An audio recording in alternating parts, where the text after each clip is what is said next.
생명의 이유 되시는 주님, 주께서 사랑하시는 귀한 자녀들 함께 모여 주님께 예배드리게 하심을 감사드립니다. 주어진 각자의 삶 속 상황은 다 다르지만 그 안에서 주님이 주시는 뜻과 마음을 알기 원합니다. 삶 가운데 주님의 말씀을 읽고 때론 마음대로 행했던 무지함이 여전히 우리 안에 있습니다. 주님을 온전히 신뢰 못하는 어리석음을 용서해 주시고 되풀이되는 나의 모습에 좌절하지 않고 왕같은 제사장으로서 한 발 한 발 더 깊이 있고 확실하게 주님과 동행하는 삶을 살아가게 해주세요. 이제 말씀을 듣습니다. 주님께서 세우신 우리 목사님, 주님 앞에 언제나 사랑과 평안과 기쁨이 충만하여 주님과 함께 생명의 말씀 전하는 귀한 자로 붙들어 주세요. 주님 말씀 선포될 때 꿀송이처럼 달달하는 뜻을 깨닫게 하시고 끝까지 기도하는 교회 되길 소망하며 예수님의 이름으로 기도드립니다. 아멘.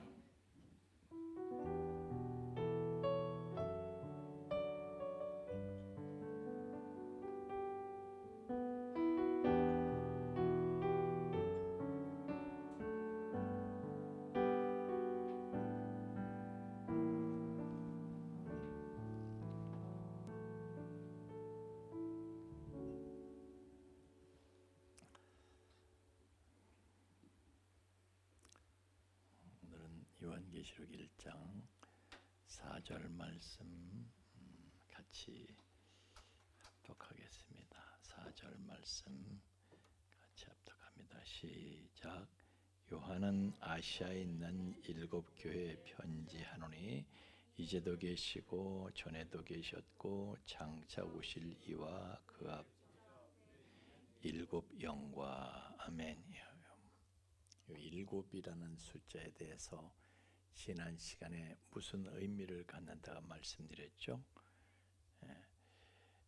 이 히브리 사람들은 수에다가 개념을 부여한다고 말씀드렸죠. 그래서 7도 하나의 의미를 가진 숫자예요.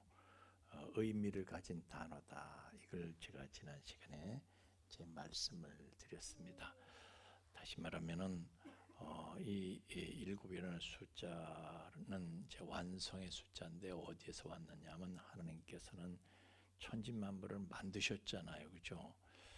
야, 근데 하나님께서 만드신 거 보면 기가 막힌 거예요. 다 기가 막힌 거예요. 아세요? 기가 막힌 거예요. 하여튼 하나님 만드신 거 보면 뭐 다 기가 막혀요. 기가 막혀. 우리는요, 우리 지금 노순영 권사님은 배추로 김치를 담그시잖아요. 그죠? 노순영 권사님은 배추는 아주 금배추야. 예. 아주 배추를 최고의 식물을 치실 수 있어요. 근데 세상에 배추만 대단한 건가? 잡초 하나는, 잡초 한 포기는 대단하지 않나? 잡초 한 그루 인류가 잡초 한 그루 만들어 봤어요? 그 씨앗 속에서 싹이 나서 잎이 나서 꽃이 피고 묵지발을 하고 그런 잡초 하나 만들어 본 적이 있어요, 인류가? 그거를 보면요, 대단한 거예요. 잡초 풀잎 하나를 따서 전자현미경으로 확대해서 이렇게 보라고요. 거기에 그 나타난 무늬, 고정적인 배열이 있는데 그건 누가 디자인을 못해요. 우리 윤지가 실내 디자인 전공했잖아요. 예? 그런데요, 그 디자인 우리 윤지가 아무리 이 크리에이티브에 아주 탁월한 실력을 갖췄다 하더라도요, 그런 잡초 하나에 적용된 디자인을 흉내도 못 낸다. 너는 우리 자 들의 백합화 이게 뭐 하여튼 솔로몬의 옷도 뭐 그 영광만 못하다 그랬는데 하여튼 하나님께서 들의 백합화를 입히시잖아요. 그런데 우리 권석영 씨는 사람 옷을 디자인해서 사람한테 입히거든요. 우리 권석영 씨도 디자인 무지 많이 했어요. 모르시죠? 한번 뵈드려. 사람 옷을 드립다 많이 디자인, 뭐 하루에 뭐 수십 가지를 하고 그래요. 디자인을. 우리 권소영 씨도 디자인 아주 디자인 기계예요. 뭐 디자인 봇이야, 디자인 봇. 예? 그 윤지는 실내 디자인이고, 근데 윤지 보고 사람 옷 디자인 하나 해봐라 그러면 하루에 한 개 하기도 힘들어요. 근데 우리 권석영 씨 하루에 수십 개도 디자인 막 나와요. 디자인 보시라니까 하나도 안 놀래. 무슨 얘기하다가 그 얘기는 하여튼 말이에요. 하여튼 하나님이 만드신 세상은요 너무 기가 차. 식물을 보든 동물을 보든 하여튼 이 자연의 세계를 보면요 기가 찬 거예요. 그래서 저는 생각하기를요, 야 하나님이 저걸 엿새에 어떻게 만드셨을까 그랬을 때 우리 성경에 하나님께는 하루가 1000년 같고 1000년이 하루 같다 그러잖아요. 그래서 아무리 전지전능하신 하나님이시래도 하루가 1000년 같으니까 혹시 6000년에 맞으니까 이건 말이 안 되는 거기 때문에 제가 웃으면서 얼버무렸어요. 그러니까 적지 마세요. 그런 거는. 하여튼 놀라우신 분이에요. 그런데 이제 7일째 안식하심으로써 이제 창조가 완성됐다. 그걸 우리에게 선포하신 거예요. 그래서 이 유대인들한테 히브리인들한테는 7이 완성시키는 끝을 나타내고 완성을 나타내는 수예요. 이제 그런 의미를 제가 말씀드려요. 완전수인데 완성이 된 수다. 그걸 이제 말씀드렸어요. 그러니까 그 얘기는요, 하나님께서 창조를 마치신 다음에 온 세상에 하나님의 창조물로 가득하죠. 그래서 이건 충만의 수를 나타내기도 하고요. 또 이게 완성의 개념일 뿐이라 완전하다. 하나님이 지으신 세계는 완전해요. 여러분 얼마나 완전한가 하면요, 이게 좀 목사님 지저분한 얘기는 하지 마세요. 그러나 지저분한 것까지도 완전해요. 예? 예? 지저분한 것도 여러분 사람은 지저분한 걸로 알지만요, 그게 없으면 불완전해진다니까요. 자, 예를 들어서 희연이 코 쑤셔 안 쑤셔? 쑤셔. 저는 처녀도 코를 쑤신대요. 근데 그런 희연이가 코 쑤신다는 거 얘기 듣고 웃는 분들은 코를 쑤실까 안 쑤실까요? 더 쑤셔. 그죠? 예. 그러면은 제가 지난번에 얘기했잖아요. 여러분이 사람이요 로봇을 만들잖아요. 개발하는데, 그런데 이 코를 쑤시는 손가락은 개발할 수가 없다는 거예요. 이게 얼마나 신비하고 묘한지, 코를 쑤실 때요, 자, 요 깊이 또 힘의 세기도 조절해야 되고 각도도 조절해야, 이런 아주 미세한 거 요거는요 너무 델리키트해가지고 사람의 로봇으로 해결할 수가 없다는 거야. 그래서 하여튼 사람의 손은 신비다. 손만 신비인가? 제가 아까 우리 이견 권사님을 차에 태우고 그랬어요. 권사님, 사람이 말이죠. 이제 사람이 가스를 분출하면 막 탓을 하잖아요, 그죠? 예? 탓을 해요. 그걸 가지고 탓을 해. 흉보고 탓을 해요. 그리고 자기도 묵 소리 내고 아주 민망해하고 그러잖아요. 그래서 하여튼 어떤 처녀가 할머니하고 택시를 탔는데 예, 아우 너무 가스가 그냥 배가 아픈 거 가스를 이렇게 배출을 못하니까 너무 배가 아픈 거예요. 그래서 이제 소리가 나는 건 민망하니까 소리가 나잖아요. 그래서 자기가 이제 옆에 에, 문을 득 긁었대. 득 긁음과 동시에 북 하고 한 거예요. 그러니까 소리가 감춰졌잖아요, 그죠? 그랬더니 그래서 그게 뭐 하여튼 그래도 가스를 그렇게 해서라도 분출을 시켜야 돼요. 안 그러면 그거 진짜 여러분 배 아플 때 가스는 발생하는데 이게 배출시키려는데 안 돼. 경험해 보셨어요?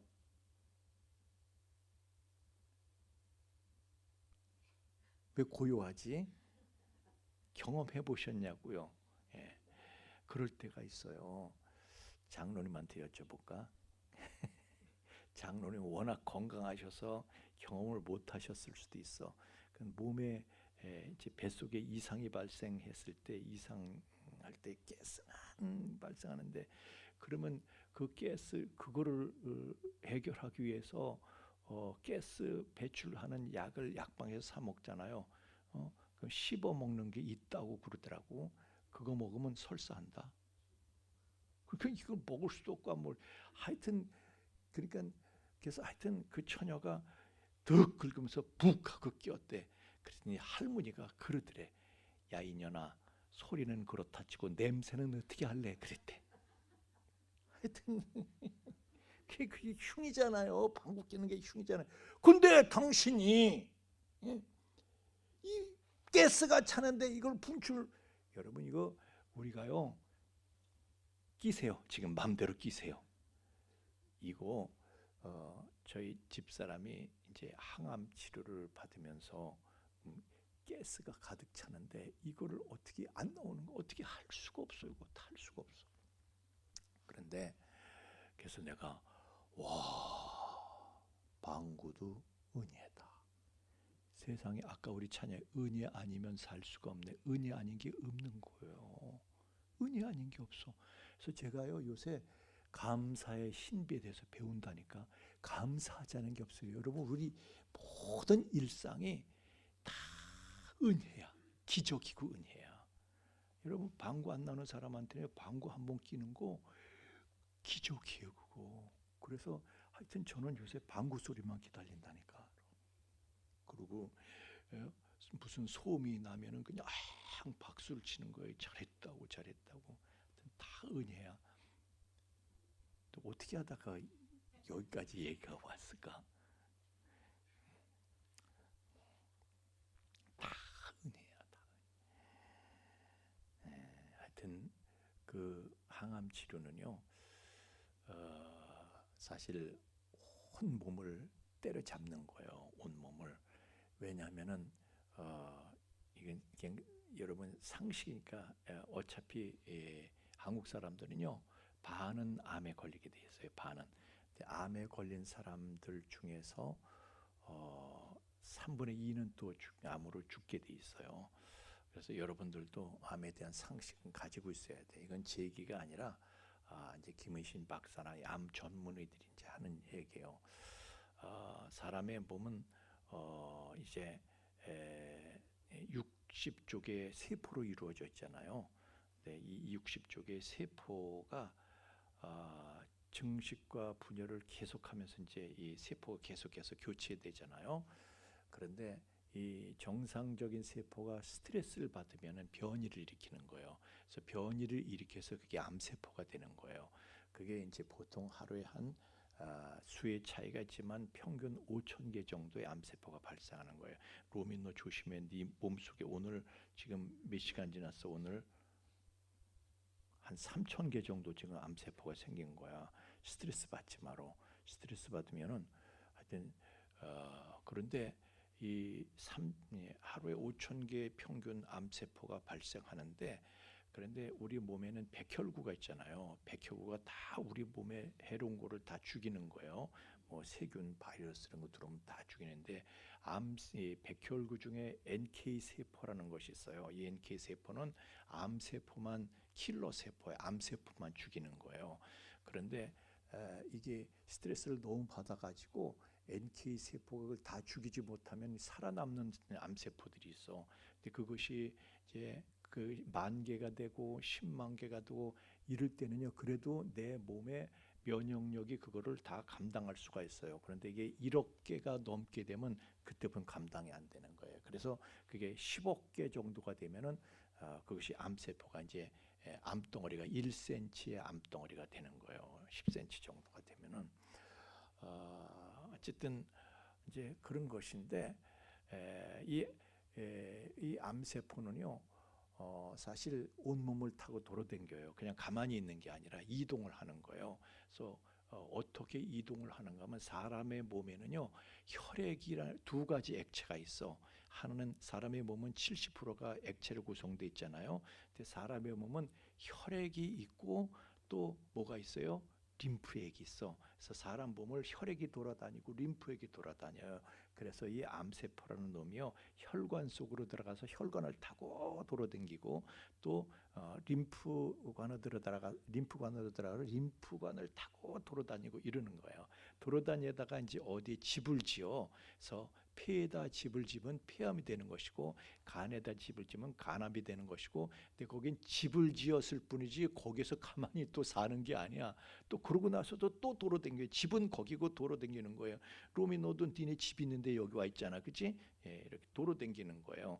돌아다니다가 또 다른 데 집을 짓게 되면 그걸 이제 전이라고 부르는 거예요. 전이 되는 거야. 그래서 이놈이 자꾸 돌아다니면 전이를 시키는 거예요. 그래서 암세포는 항암 치료는 뭘 하냐면 온몸의 60쪽의 세포를 다 압박을 다 죽여버리는 거예요. 아주 죽기 일보 직전으로 세포를 그냥 다 이렇게 해. 그러면은 이 암세포가 여기에 있는지 여기인지 그건 몰라요. 그걸 잡기 위해서. 그러니까 온몸에 모든 세포가요 사실 이제 정상적인 상태를 벗어나서 연약해지는 거예요. 막 손끝이 갈라진다든가 뭐 시커멓게 되고 뭐 괜히 이런데 아프고 뭐 저리고 쑤시고 막 이렇게 해서 그래서 우리 한혜숙 집사님도 그래서 고생을 많이 하시고 하여튼 항암 치료 받는 분들은 다 이제 그래서 고생을 하는 거예요. 왜냐면 쉽게 말하면요 속된 말로 온몸의 60쪽의 세포를 조져버리기 때문에 어디에 암세포가 있는지 알 수 없어요. 다 온몸을 조지는 거예요. 그러니까 사람이 아주 그냥 죽어나는 거지. 이제 항암 치료를 받아보신 분들은 이제 이런 걸 알고 받으시기도 하고 모르고 받으시기도 하는데 하여튼 상식적으로 그런 거예요. 근데 오늘 요한계시록 하다가 다른 걸 해버렸네. 여기서 끝낼까요? 하여튼 제가 얘기하는 건요. 야, 하나님께서 세상을 만드시는데 그냥 신비롭고 놀라운 걸로 가득한데 우리 사람이 무식해서 몰라가지고 몰라가지고 우리 집 고양이를 제가 먹여 살리는데요. 그 고양이가 내가 저를 먹여 살렸는데 사람이 저를 위해서 얼만큼 많은 은혜를 베푸는지 몰라. 고양이 사료를 어떻게 만드는지 지가 알아요? 저는 처먹기만 하지.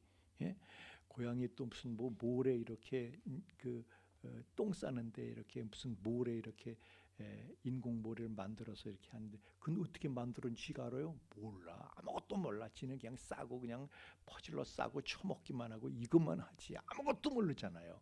인간이 그렇다 이런 생각을 해요. 우리가 그냥 이렇게 살지만은 아무것도 모르고 어떤 하나님께서 어떤 은혜를 우리에게 베푸셨는지 하나하나 헤아리면 끝이 없어. 솔로몬이 뭘 알았어?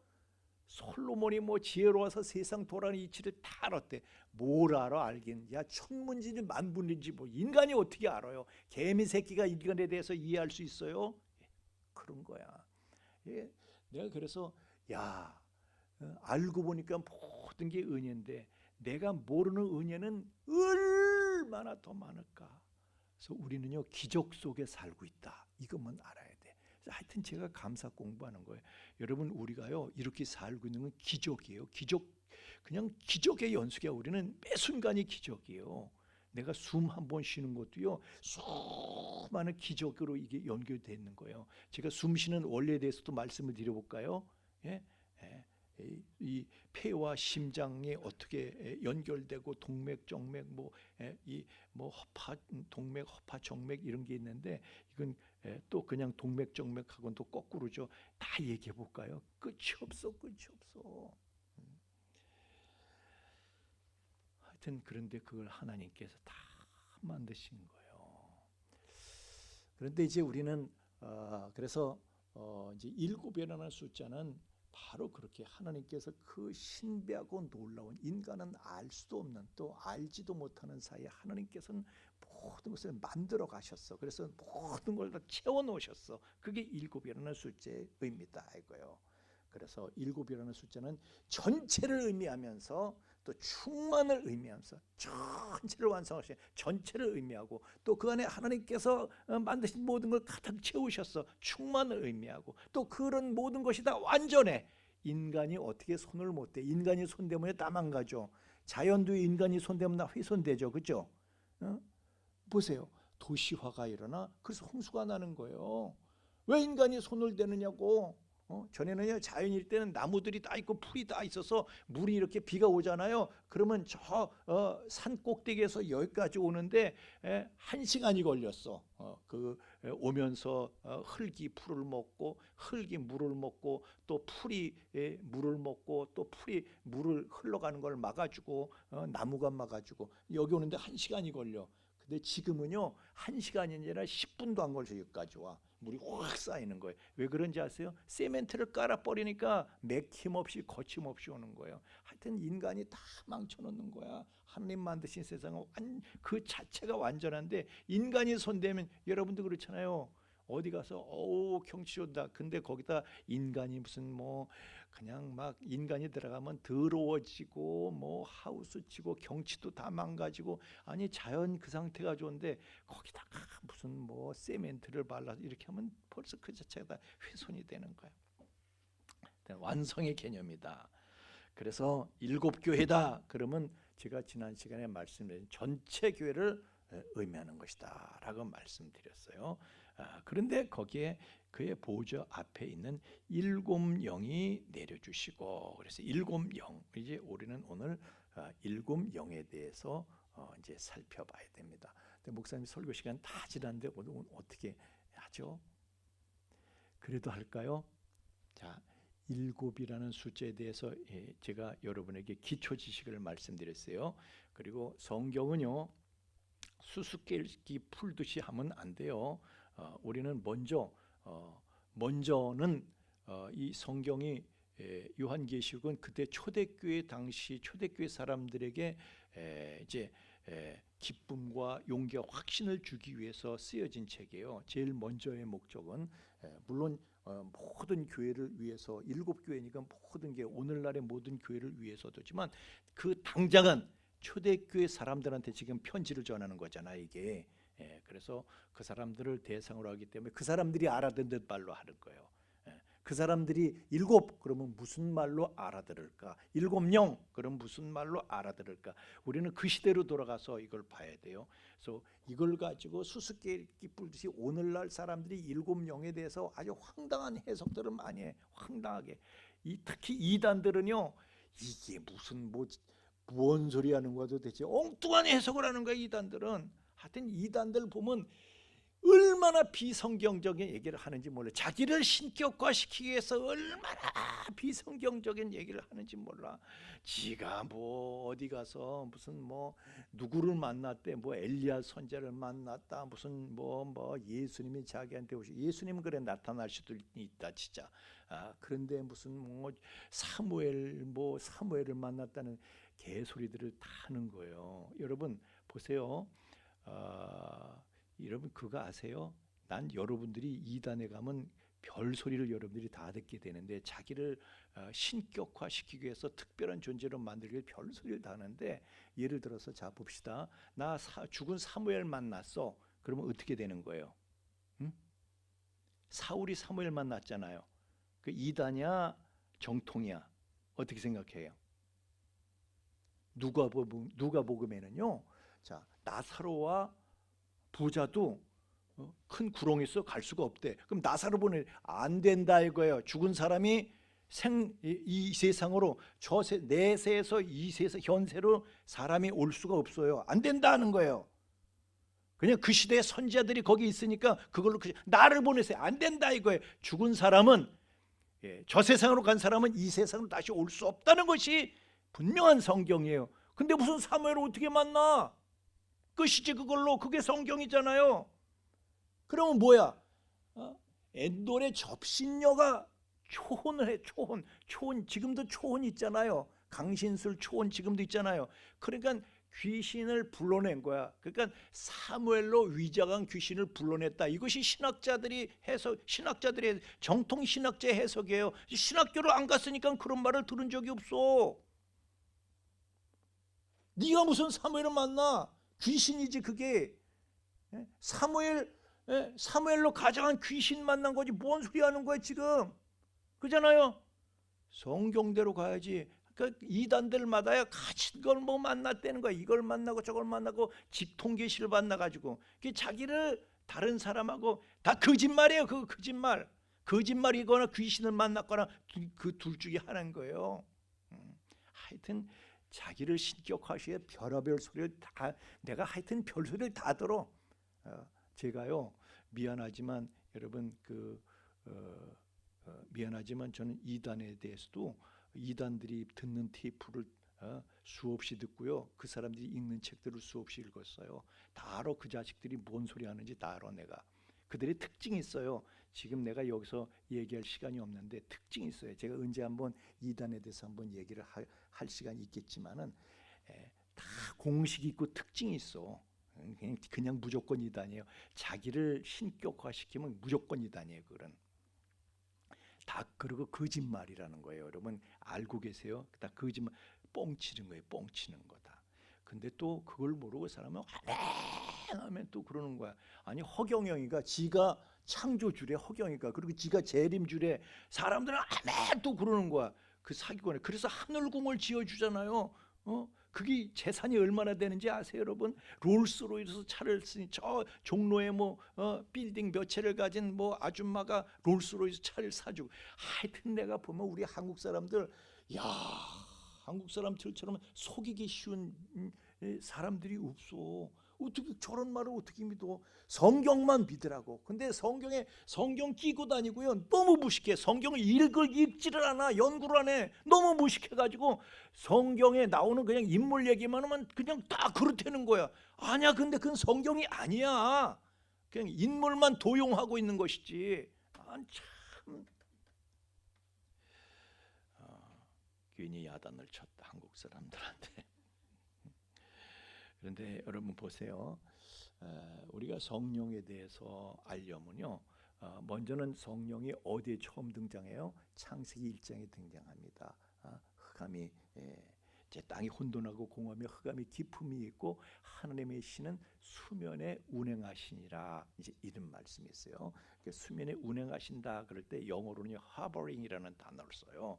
그게 무슨 뜻이냐면 덮다 또 맴돌다. 그런데 덮다 맴돌다 이게 사실 이제 히브리어 원문에서는요 닭이 달걀을 품고 있다 그런 뜻이에요. 닭이 달걀을 품고 있으면 어떻게 할까요? 이걸 돌리는 거예요. 왜냐하면 가만히 품고 있으면 고라 그게. 그래서 암탉이요 이거를 새로운 생명의 역사를 이루기 위해서요 계속 돌리는 거예요. 날개로 보이지 않게 돌리는 거예요. 그래서 열이 골고루 전달되면서 거기서 이제 21가지 지나면 달걀 껍질에 깨져서 삐약 하고 이제 병아리가 나오는 거예요. 생명의 역사가 탄생이 이루어지는 거거든요. 그런 소리야. 그래서 하나님께 성령께서는요 이 지구 덩어리라는 이 원재료 덩어리 전체를 성령께서는요 성령이 덮지 않은 곳이 없어. 여기도 성령이 여기도 덮고 계시고 저기도 다 성령이 하버링 하신 거야. 그래서 이걸 품고 맴도시면서 이 땅덩어리를 완성품으로 만들어 가신 것이, 그래서 이 천지 창조에 먼저 함께 하신 것이 성령께서, 삼위 하나님께서, 성부 성자 성령께서 천지 창조부터 다 함께 하신 거예요. 아멘이십니까? 다 함께 하신 거야. 그래서 이 지구의 어떤 부분도 이 창조 피조물의 어떤 존재도 성령의 품을 벗어난 것이 없어요. 다 낱낱이 성령께서 품고 암탉이 계란을 품고 병아리를 만드는 듯이 다 일일이 품고 낱낱이 성령께서 완전한 생명체에 이르도록 그렇게 품어서 만드신 것이다. 그런데 교회인 우리도 일곱 영이 그렇게 교회도 만들어 가시는 것이다. 여러분 교회도요, 일곱 영이 다 그렇게 만들어 가셔요. 그러니까 성령이 안 계신 교회는 없는 거예요. 성령이 품고 계시지 않은 교회는 없는 거예요. 우리 교회도 지금 성령께서 우리를 품고 계시며 완성을 향해서 가고 계신 것을 믿으시길 예수님 이름으로 축원합니다. 아직 지상교회는 완성된 게 아니에요. 완성을 향해서 가고 있는 것이지.